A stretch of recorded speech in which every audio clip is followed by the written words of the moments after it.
विषय काय मित्रांनो, आपल्या सगळ्यांना माहिती आहे की आता मामाच्या गोव्याला जाऊया हा सिनेमा थिएटरवर प्रदर्शित झाला हा सिनेमा विजू माने यांचा आहे. त्यात अंकुश चौधरी, आपले अभिजित चव्हाण आहेत, कुशाल बद्रिके आहेत आणि संतोष जुवेकर ही सगळी मंडळी आहेत.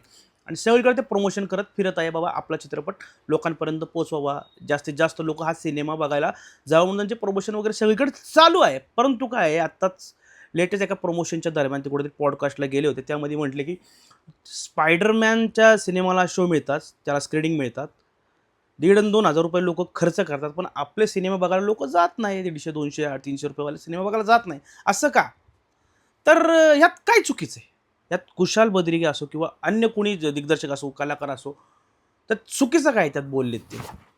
बरोबरच बोललेत ना. लोक जातात 1,500, 2,000 रुपये तिकीट काढून. त्यात काही रिव्ह्यूअर्स आहेत, म्हणजे यांचे तुम्ही इन्स्टा फॉलो बघितले ना, काही आहे ना, कोण फॉलो करत नाही.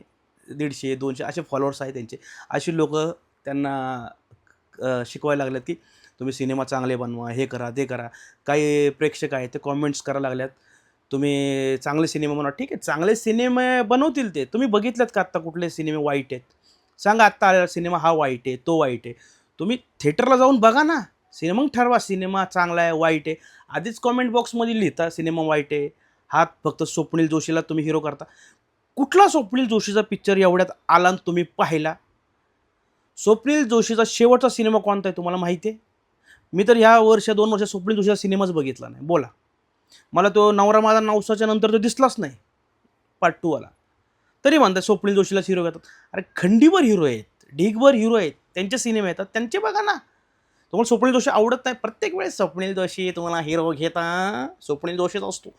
इतर सुद्धा कलाकार असतात, दिग्दर्शक असतात, ते सुद्धा कामं करतात.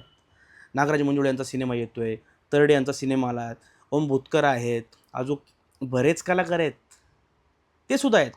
खोडामधला हिरो आहे, तो सुद्धा आता एखादा सिनेमा घेऊन येणारच आहे पुढं भविष्यात.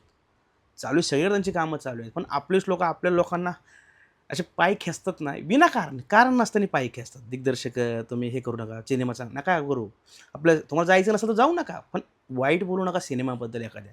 ते काय असतं, एखादा जाणारा असतो बघायला, मग त्याचा मूड हाफ होतो अख्खा, मग तो जात नाही सिनेमा बघायला. का? कारण तुम्ही असं त्याच्याबद्दल बोलताय सिनेमाबद्दल वाईट. नका बोलू. आणि जे कमेंट करतात ना, बघा कसं असतं, हे काही लोक म्हणतात तुम्ही प्रेक्षकांसाठी काय केलं? काय करायला पाहिजे? ह्या मराठी लोकांनी प्रेक्षकांसाठी काय करायला पाहिजे? आधीच आपल्या मराठी सिनेमाची बोंब आहे, तुम्हीच सांगता. करतील ना, भविष्यात करतील, आज ना उद्या मदत करतात. आता प्रवीण तरडेंनी घेतलाय तो पिंडा उचलला आहे. आता गोरगरिबांना ते मदत करतात. त्यांचा देऊळ बंद 2 नंतर जेवढा त्यांना पैसे कमवले ते म्हणले आम्ही सगळा पैसा गोरगरीब लोकांना खर्च करणार आहे मुलींच्या शिक्षणासाठी. सुरुवात झालेली आहे, वेळ द्या. बाकीचेही करतील. तुम्हीही मदत करा, तेही मदत करतील.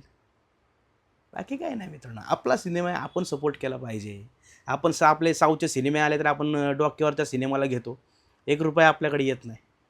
बाकी काही नाही मित्रांनो. व्हिडिओ इथं संपवतो. आवडला असेल तर लाईक करा, शेअर करा, कॉमेंट करा. फक्त मला एवढंच सांगायचं आहे, आपल्या सिनेमाबद्दल वाईट बोलू नका, आपल्या कलाकारांबद्दल वाईट बोलू नका आणि मामाच्या गोव्याला जाऊया हा सिनेमा नक्कीच बघा. मी जाणारच आहे आज.